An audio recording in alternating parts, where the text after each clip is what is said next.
రంగస్థలం 1985 cinema మొదలైనప్పటి నుంచి cinema విశేషాల గురించి జనాలు తెగ ఆసక్తిగా ఎదురుచూస్తున్నారు. అందుకు ధీటుగానే సుకుమార్, అందుకు రామ్ చరణ్ టీం పక్కా ప్లాన్తో సినిమాకు సంబంధించిన ఎటువంటి వివరాలు బయటకు రానివ్వకుండా జాగ్రత్త పడుతున్నారు. ఈ మధ్య ఒక మీడియాతో సంభాషిస్తూ సుకుమార్ మాత్రం తన హీరో గురించి ఒక పెద్ద కామెంట్ చేశాడు. రామ్ చరణ్ గురించి చెప్పమని అడిగినప్పుడు రామ్ చరణ్ చాలా బాగున్నాడు, చాలా కొత్తగా రెడీ అవుతున్నాడు మీకోసం. మీరు ఇంతవరకు చూసిన చరణ్కు, రంగస్థలంలో మీరు చూడబోయే చరణ్కు చాలా తేడా ఉంటుంది.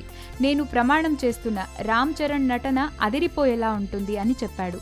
ఈ ఒక్క ప్రామిస్తో మెగా ఫ్యాన్స్ అందరూ ఎగ్జైట్ అయిపోతున్నారంతే. ఎందుకంటే ఇప్పటి వరకు చెర్రీ ఎక్కువగా మాస్ సినిమాలు ఎంచుకుని సడన్ గా ధృవ సినిమాతో రూటు మార్చాడు. ఇప్పుడు సుకుమార్ సినిమాతో ఇంకాస్త పద్ధతి మారిస్తే ఆ రొటీన్ కమర్షియల్ సినిమాల ట్యాగ్ దూరం అవుతుందని వీరి ఆశ. మారుమూల పల్లెటూరులో గోదావరి పచ్చని పొలాల మధ్య షూటింగ్ జరుపుకుంటున్న రంగస్థలం 1985 పేరులో ఉన్న కాలం నాటి కథే అని చెబుతున్నారు. ఈ సినిమాలో రామ్ చరణ్ కానీ సమంత కానీ ఒక పల్లెటూరు జంట ఎలా ఉంటారో అలానే ఉంటారట. ఇక కొందరు మహేష్ బాబుతో సినిమా ఎప్పుడు, తారక్తో సినిమా ఎప్పుడు అని సుకుమార్ను అడగ్గా టూకీగా సమాధానం చెబుతూ చేయాలి, చేస్తాను, కాకపోతే కొంచెం టైం పడుతుంది అని చెప్పాడు దర్శకుడు. తన ప్రొడక్షన్లో వచ్చిన దర్శకుడు సినిమాను ప్రమోట్ చేస్తూ ఈ విషయాలు తెలిపాడు సుక్కు.